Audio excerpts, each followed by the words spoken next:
अनेक वर्षांपासून शिवसेना उपनेते विजय नाटाच्या वीर जवान फाउंडेशनच्या वतीने वीर जवान पुरस्कारचे आयोजन करण्यात येत असतात. दरवर्षीप्रमाणे यावर्षी देखील 26 जुलै रोजी वाशी येथील विष्णुदास भावे नाट्यगृहात संस्थापक विजय नाटा यांच्या वीर जवान फाउंडेशनच्या वतीने वीर जवान पुरस्कार 2024 आयोजित करण्यात आला होता.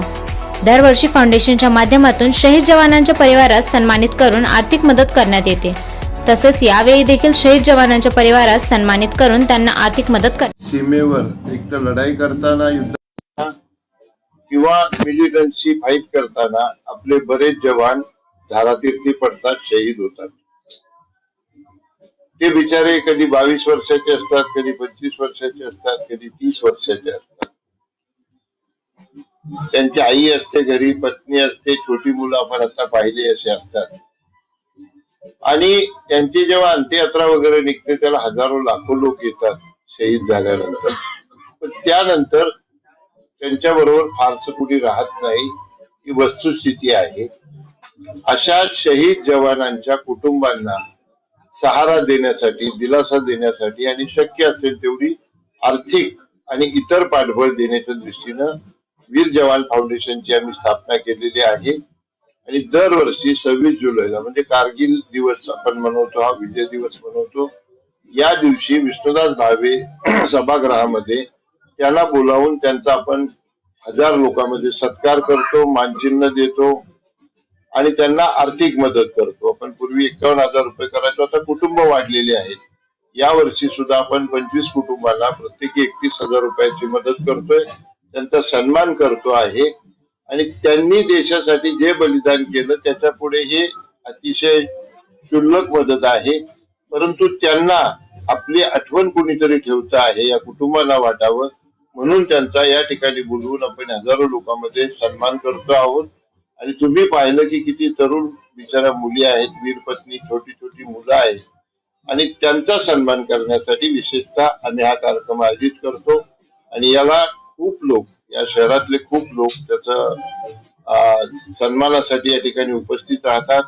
रिटायर्ड खूप वरिष्ठ मिलिटरीचे अधिकारी, आमच्या शासनातले अधिकारी, सर्व क्षेत्रातले सामाजिक राजकीय क्षेत्रातली मंडळी यांना सलाम करण्यासाठी, सल्यूट करण्यासाठी या ठिकाणी येतात. आणि हा खरं तर अतिशय भावनात्मक आणि अतिशय सेन्सिटिव्ह अशा प्रकारचा कार्यक्रम असतो. 1000 लोकांपैकी एकही व्यक्ती असे नसेल की ज्याच्या डोळ्यातून त्या वीर मातेला, त्या मुलांना पाहिल्यानंतर पाणी येत नाही. या सगळ्या शहीदांना मी या निमित्तानं सल्यूट करतो. सर्वप्रथम मी सर्व देशवासियांना कारगिल विजय दिवसाच्या हार्दिक शुभेच्छा देतो.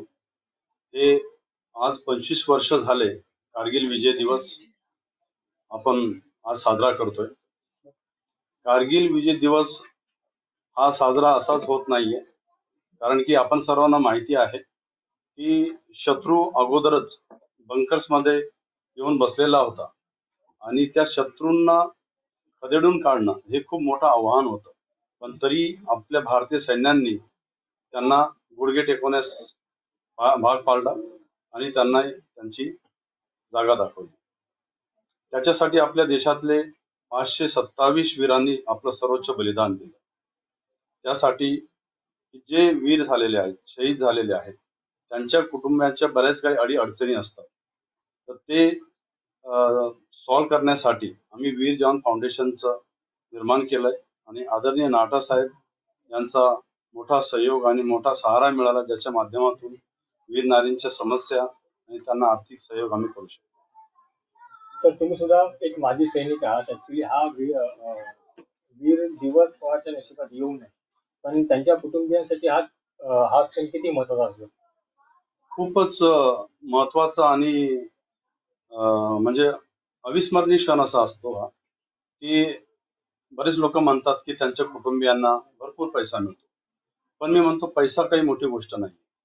जर तो व्यक्ती जिवंत असता तर तो आपल्या आयुष्यामध्ये करोडो रुपये कमवू शकला असता, आपल्या कुटुंबाच्या सोबत आनंदाने जगू शकला असता. पण आपल्या जीवाची पर्वा न करता, आपल्या परिवाराची पर्वा न करता आपण जे आज इथं आनंदाने राहतो, वागतो, ते फक्त सैनिकांमुळे. तर त्यांना कुणीही विसरू नये असं मी सर्वांना निवेदन करतो आणि अशा वीर झालेल्या शहीद परिवारांना त्यांच्या मदतीसाठी पुढे यावं. नमस्कार, मैं पूर्णिमा श्रेष्ठा हूँ. आप लोगों में से बहुत कोई अब तक मुझे सुषमा श्रेष्ठा के नाम से शायद याद रखता होगा.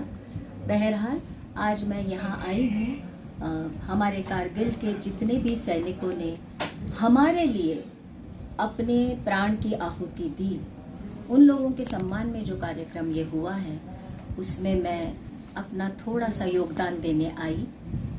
और मैंने स्टेज पर भी ये कहा और आज कैमरा के सामने भी ये कह रही हूँ कि अब वाकई लगता है कि एक उम्र के साथ साथ इंसान का जो मन है वो बहुत ज़्यादा हल्का हो जाता है.